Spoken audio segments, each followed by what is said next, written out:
me now Vaughn Storm, the director of The Drive. So can you tell us a little bit about this film? Yeah, absolutely. So basically 4 friends are camping out in the wilderness, the outskirts of Washington, D.C., and they are notified that there's been a terror attack in the city. So they basically try to formulate a plan of action, where to relocate, stuff like that. Okay. How did you get the idea for this film? It started with the theme, the thematic elements of the film. I wanted to do something that centered around sort of a character who was a little myopic, couldn't really see things from other people's perspective, just because I feel like that's generally a fairly prevalent problem in today's society. So I started there and then crafted a story around it and ended up with The Drive. Very cool idea. You said you made this in high school? Yes. Yes? Junior year. Junior year of high school. So did you film it in your hometown then, I'm guessing? What locations? Actually, did you film my dad's friend, we filmed this in Brown County. He had property there, and so we filmed it on his property. It was really interesting trying to get there because the property itself doesn't have an address. So it was interesting trying to navigate using the latitude and longitude coordinates. Yeah. Yeah, it was a little bit of a nightmare. We took 2 cars there. The other car got lost on the way, so it got worked out, but it delayed us a little bit. So. Good. Yeah, because I was gonna say it's a big, wide, open field. Oh yeah. And then the woods too. So, right. Yeah, awesome. You have special effects in this film. Oh yeah. And they look really good. Thank you. What was creating some of those? What was that like? That whole process?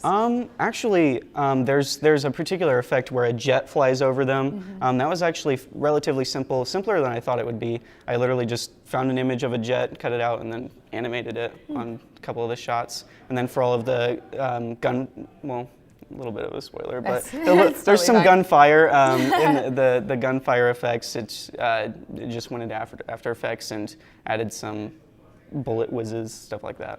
Okay, So. Very cool.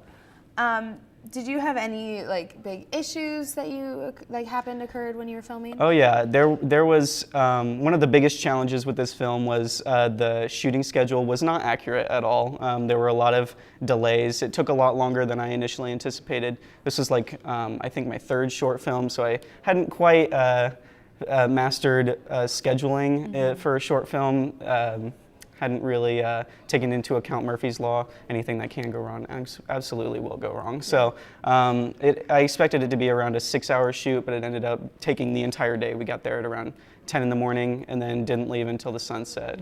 But you did the whole thing in one day? Right. Okay. Yep. All right. But that's something that you've learned from the process? Absolutely. Yeah. I try to add in at least a handful of hours for delays and whatnot. Right, that makes sense. Yeah. All right. Is there anything that you think people would want to know about the film or something you want to add for viewers?